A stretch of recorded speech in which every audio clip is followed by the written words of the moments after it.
Olá, vamos falar um pouquinho sobre a poesia romântica, segunda e terceira gerações, beleza? Quais são as principais características da segunda geração do nosso romantismo? Gente, a segunda geração vai ter toda aquela base alemã do Goethe ainda, lá do Sofrimento do Jovem Werther, e vai ter também a base inglesa do Lord Byron. Há um indivíduo dentro da nossa obra de segunda geração, eu vou falar obra porque não é só dentro da poesia, tá? Chamado Álvares de Azevedo, que vai conseguir reproduzir o melhor que foi feito dentro da Europa, tá? Nós vamos hoje falar bastante a respeito dele. Quando se fala a respeito da segunda geração, olha, segunda geração romântica. Essa segunda geração, gente, tem como uma característica essencial o exagero sentimental. Por que exagero sentimental? Porque além de falar do amor, além de falar do sofrimento, há bastante a ideia da hipérbole. Essa hipérbole é o que aparece exatamente para você conseguir se condoer por esse indivíduo. Ah, mas como assim? É para você sofrer junto a ele. Então você sofre junto ao personagem, você sofre junto ao sentimento que o eu lírico está mostrando na poesia, para que haja uma identificação. E se não houver identificação, pelo menos para você se empatizar pelo sofrimento dele. Então, exagero. Tem a figura do herói romântico. Dentro da nossa obra literária brasileira, não tem muito romance de segunda geração. Mas dentro da poesia aparece um pouquinho esse indivíduo que vai ser o herói. E lá na trajetória do herói você sempre percebe que ele é jogado à sua própria sorte e ele vai ter muitas vezes um final que não é muito feliz. E isso aparece bastante dentro da nossa poesia. Então esse herói que sofre é o herói da segunda geração. Arrebatamento. Ah, mas o que é isso? Arrebatamento sentimental.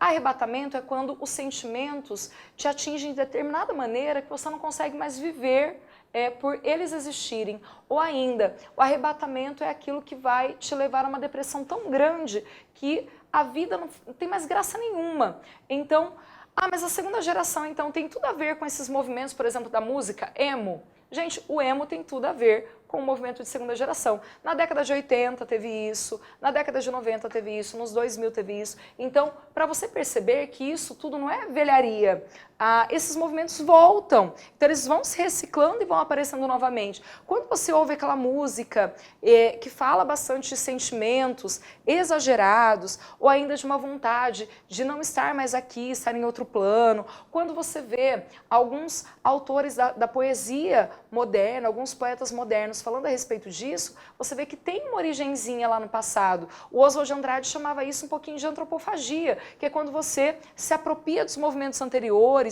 ou de tudo aquilo que você leu, de tudo aquilo que fez parte da sua existência, para fazer algo seu, próprio, mas com características de outras eras, de outras pessoas. Então há sim esse arrebatamento sentimental, não só na poesia romântica. O amor e morte que eu já comentei com vocês e a ideia da solidão. Por que solidão? Porque por mais que eu ame, essa pessoa nunca está comigo. Belezinha, gente? Vamos falar um pouquinho do Álvares de Azevedo. O Álvares de Azevedo é esse indivíduo aqui. O Álvares de Azevedo, de novo, tem que falar um pouquinho a respeito da vida dele, teve uma morte muito precoce, com 20 anos. Nessa segunda geração aqui, talvez você já tenha ouvido alguém falar para você que era chamada de geração do mal do século. Tá? Até vou colocar aqui geração do mal do século. Por que mal do século? Porque boa parte desses indivíduos morriam de tuberculose. A tuberculose era o mal do século.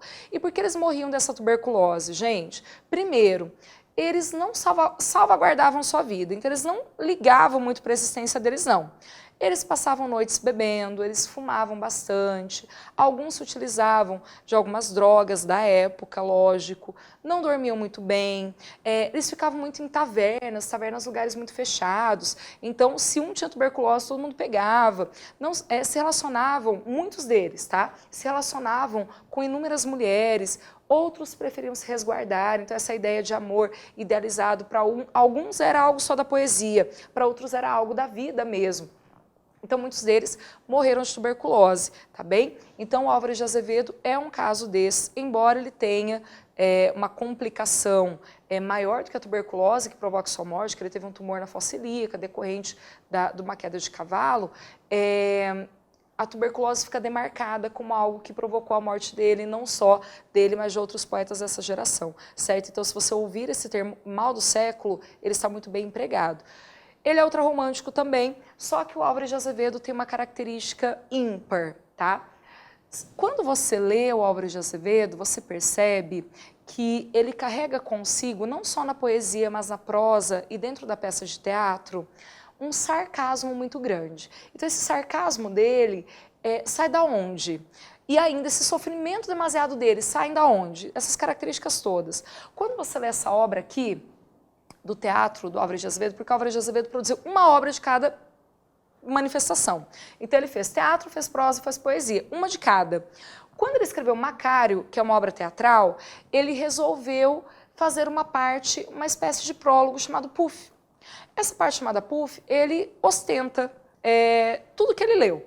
Então ele resolve falar que ele leu Shakespeare, que ele leu Goethe, que ele leu Dante, que ele leu Cervantes. Então ele fala tudo que ele leu e isso nos mostra que o Álvares de Azevedo, além de muito culto, está se utilizando das características desses autores, dessas obras, aqui na obra dele.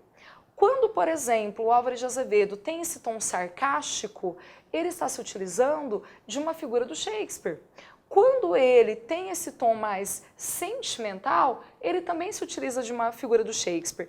Há quem acredite que o Álvares de Azevedo tenha duas faces. Uma face Ariel, que é um personagem de uma obra do Shakespeare chamada A Tempestade, que é muito bonzinho, e tem a face Caliban, que é um personagem da mesma obra do Shakespeare, que seria um pouquinho mais, não do mal, mas ele é um pouquinho mais revoltado, digamos assim, e tem esse tom mais sarcástico, tá? Então você vai ver isso na obra do Álvares de Azevedo. Tem poesias que ele é mais a face Ariel e tem poesias que ele é mais face Caliban. A mesma coisa acontece no Macário, tá? No Macário, o personagem Macário, que será analisado em um outro momento aí para vocês, o personagem Macário é o sarcástico. Ele tira sarro do próprio movimento, ele tira sarro desse sofrimento demasiado dos românticos. E o Penseroso, que é um personagem dessa obra também, é a personificação desse sofrimento. Então é bem interessante perceber que o Álvares de Azevedo, embora faça uma obra de segunda geração, tira sarro, ele brinca, ele zomba dessa segunda geração também. Ele também escreve uma obra da prosa chamada A Noite na Taverna, que muitos acreditam que seja uma continuação da obra Macário. Nessa obra há alguns contos que se interligam, eles têm um pouquinho de horror, um pouquinho de terror, lembrando já algumas obras do romantismo inglês, como Frankenstein, por exemplo, tá? E a parte que nos compete nesse momento é a poesia, que vai ser a Lira dos 20 anos. A Lira dos 20 anos, gente, tem 3 partes, a parte 1, a parte 2 e a parte 3. E lembra que eu falei para vocês a respeito da face Ariel e da face Caliban, tá? A parte 1 e a parte 3 vão ter predominantemente, não é só, tá? É predominantemente a face Ariel e essa parte 2 vai ter predominantemente essa face Caliban. Então os poemas da parte 2 são mais engraçados ou mais sarcásticos e ele acaba tirando sarro da sua própria desgraça. É muito engraçado isso, tá? Na obra é muito interessante, né? Na vida não. Então olha só, gente. O primeiro poema do Álvares de Azevedo, bem triste, é chamado Lembranças de Morrer. Esse poema aqui pode aparecer em qualquer vestibular ou qualquer Enem que você vai fazer, tá? Lembranças de Morrer não se atenta necessariamente a uma estética, ele não se atenta à métrica, à rima. O importante aqui é fazer uma poesia que suscite os seus sentimentos. O eu lírico tenta fazer com que você entenda que ele está colocando a vida dele como um imenso sofrimento. Nesse poema, Álvares de Azevedo fala 2 coisinhas. Ele não quer que ninguém fique triste pela morte dele, tá? Porque a morte dele é um momento feliz, é um momento extremamente alegre, porque ele está se livrando do sofrimento. E ele fala também que ele acha inútil ficar vangloriando a morte de alguém, ou seja, fazer enterro e fazer lápide. Ele coloca que ele quer ficar numa lápide, lá no meio da floresta, lá no meio do nada, que esqueçam que ele existe. Ele não quer que ninguém fique triste pela morte dele. Por quê? Porque ele morreu feliz pelo fato da vida dele, tão triste, estar acabando. Olha só o que ele diz. Quando em meu peito rebentar-se a fibra, que o espírito enlaça a dor vivente. Olha só. Aqui ele está dizendo que quando no peito dele alguma coisa acontecer que pare o seu coração, vai acabar a dor da vida dele. Não derramem por mim nenhuma lágrima em pálpebra demente. Então ele não quer que ninguém fique triste por ele. E no finalzinho do poema, veja, eu coloquei reticências aqui, tá? Cuidado com isso em provas, tá, gente?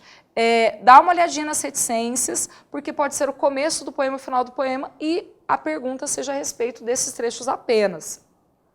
Ele diz assim no final: descanse o meu leito solitário na floresta dos homens esquecida. A sombra de uma cruz escrevam nela, foi poeta, sonhou e amou na vida. Então, o que eu fui? Eu fui poeta, eu sonhei e amei. Alguma coisa eu consegui ser direito? Aparentemente, poeta sonhou também, porque a ideia dele era sempre muito platônica, mas amou. Amou quem? Amou de longe. Não concretizou esse amor por ninguém. Belezinha? Passando adiante, tem um outro poema que já é de uma face mais Caliban, tá? Quem é essa face Caliban do Álvares de Azevedo? É a face mais sarcástica. Esse poema, eu coloquei só um trechinho para vocês também, fala a respeito de uma lavadeira que era o amor da vida do eu lírico. Qual é o problema de ser uma lavadeira? Você já deve ter ouvido falar, ou me ouvido falar em outras aulas, a respeito dos valores burgueses da poesia romântica. Se são valores burgueses, pensa aqui comigo, a lavadeira não se encaixa, né, gente? Então não é mais aquela ideia de mulher perfeita burguesa. A lavadeira é aquela que trabalha, é aquela que pertence a uma classe inferior. Então, se ele faz a face Caliban, ele já usa esse amor por uma lavadeira de uma maneira mais sarcástica, tá? Olha só, o poema tem um título bastante engraçado, é ela, é ela, é ela, é ela. Então, ele repete 4 vezes. É ela, murmurei tremendo. Então, ele gosta muito dela. E o eco ao longe murmurou, é ela. Eu a vi, minha fada aérea e pura, a minha lavadeira na janela. E ele fala que ele vê essa lavadeira na janela e durante a noite ele vai visitá-la. Entrando no quarto dela, ele nota que ela está dormindo e até ronca, para ser bem irônico, para ser bem sarcástico, ela até ronca, tão cansada que ela está, tanto que ela trabalha, e ela tem aqui junto ao peito um papel. Ele acha que é uma carta de amor para ele, mas não, na hora que ele consegue pegar o papel, ele percebe que é uma lista de roupas sujas que ela tem que lavar no dia seguinte. Então veja bem como ele está sendo sarcástico, ele zomba de uma situação. Então é a face Caliban dele. E é uma face bastante divertida do Álvares de Azevedo, que geralmente não se lembra quando fala a respeito da poesia dele. Todo mundo lembra do Álvares de Azevedo sofrendo, sofrendo, sofrendo, sofrendo. E essa parte é muito divertida. Belezinha, gente? Tem outros artistas, tem outros autores nesse momento de segunda geração? Tem sim. Eu coloquei aqui para vocês o nome desses 3, tá? O Casimiro de Abreu, o Fagundes Varela, o Junqueira Freire. O Casimiro de Abreu, talvez você já tenha ouvido um poema dele que é chamado Meus 8 Anos, em que ele fala, ó, que saudades que eu tenho da aurora da minha vida, da minha infância querida que os anos não trazem mais. E ele continua. Então, Casimiro de Abreu é conhecido por ser saudosista. O que é saudosista? Ele tem saudades de um momento da vida dele. Que momento é esse? A infância. Ah, mas por que ele tem saudade da infância? Horas, porque na infância eu era puro. Na infância, por mais que eu tivesse um problema ou outro, eu não tinha consciência dos problemas da vida. Então, o Casimiro de Abreu aparece como poeta da infância, o poeta dos meus 8 anos. Ele é muito conhecido por ser esse poeta dos 8 anos, tá? O Fagundes Varela e o Junqueira Freire não tem uma obra menor, não, tá? Eles são menos lembrados, mas a obra deles também é uma obra bem voltada para a ideia da segunda geração. O Fagundes Varela, principalmente, tem um pouquinho mais esses valores cristãos. Então, o sofrimento dele está associado a valores que ele acha que está subvertendo. Então, aparece muito essa briga interior dele de querer talvez escapar dessa vida, sair dessa vida, mas será que isso não seria errado, por exemplo? Tá? E o Junqueira Freire tem uma obra menos conhecida por boa parte do público, mas também com as mesmas características, certinho? Por que nós falamos mais sobre o Álvares de Azevedo? Porque é ele que aparece recorrentemente nas provas por aí, certo? Adiante, gente, olha só, projeto da terceira geração.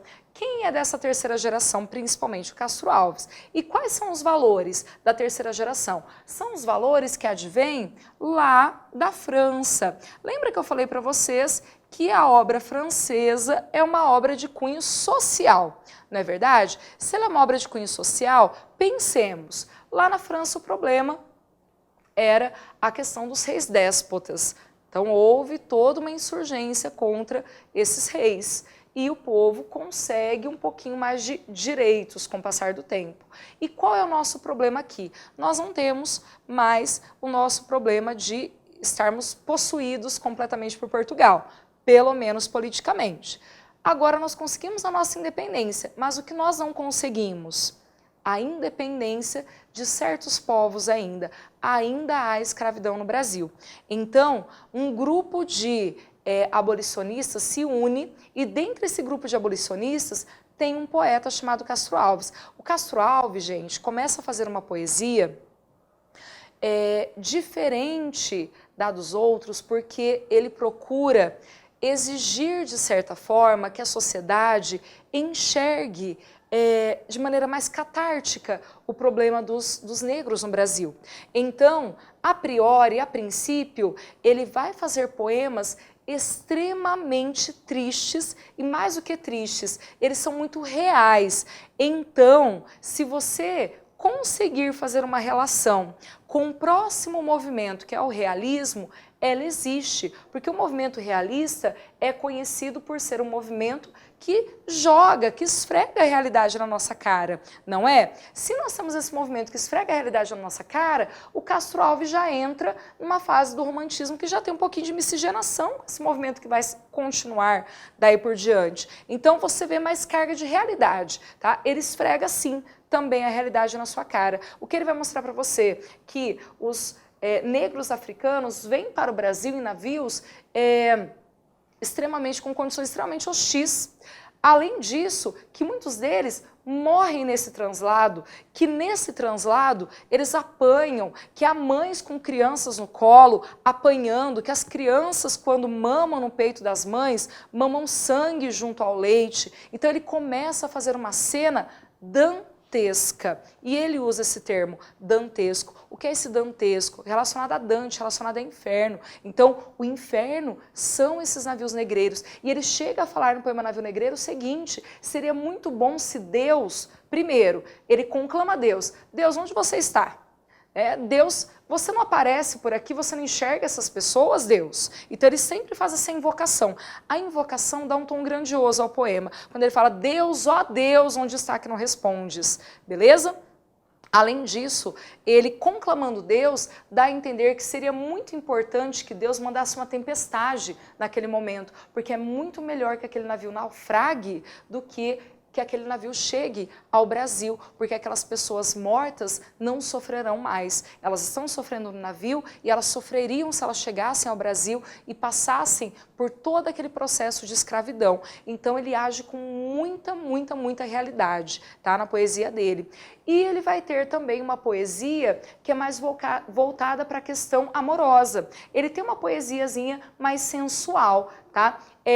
Contrariamente aos outros poetas que tinham uma obra mais voltada para o amor idealizado, sofrimento amoroso, Castro Alves não. Ele fala do relacionamento amoroso, ele tem algumas conotações mais voltadas para o sexual, ele relata o relacionamento, então ele descreve o relacionamento amoroso entre o eu lírico e a mulher amada. Então é um pouquinho diferente a obra dele, já antecipando também o movimento vindouro, que vai ser o realismo, certo? Então, dentro dessas características, a poesia é engajada. Você pode ouvir esse termo, o que é engajado? Engajado é que se preocupa com causas sociais, tá? Já falei a questão do atingir o público para vocês.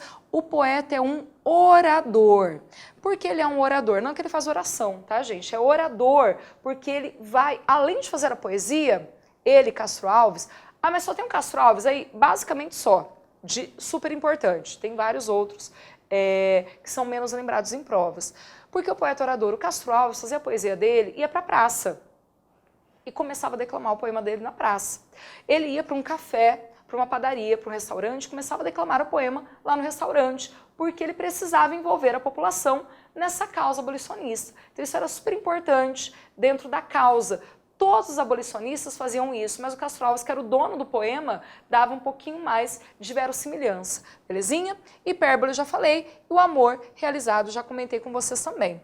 Olha só, gente, o Castro Alves, que é esse indivíduo aqui, vocês podem perceber, o Castro Alves não tem a origem nem índia, nem africana, aparentemente, mas ele lutava por uma causa social porque ele solidarizava com a causa. Ele considerava que o Brasil independente não poderia ter algo tão atrasado como o escravismo.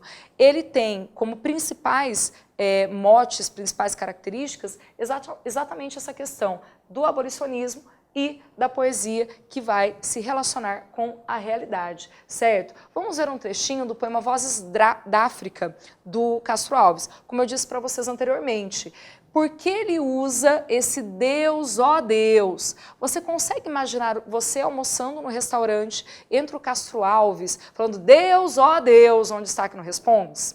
Você vai se impactar com isso, não é? Então esse era o intuito do Castro Alves, fazer poemas em que ele usasse desse impacto todo para poder atingir o público.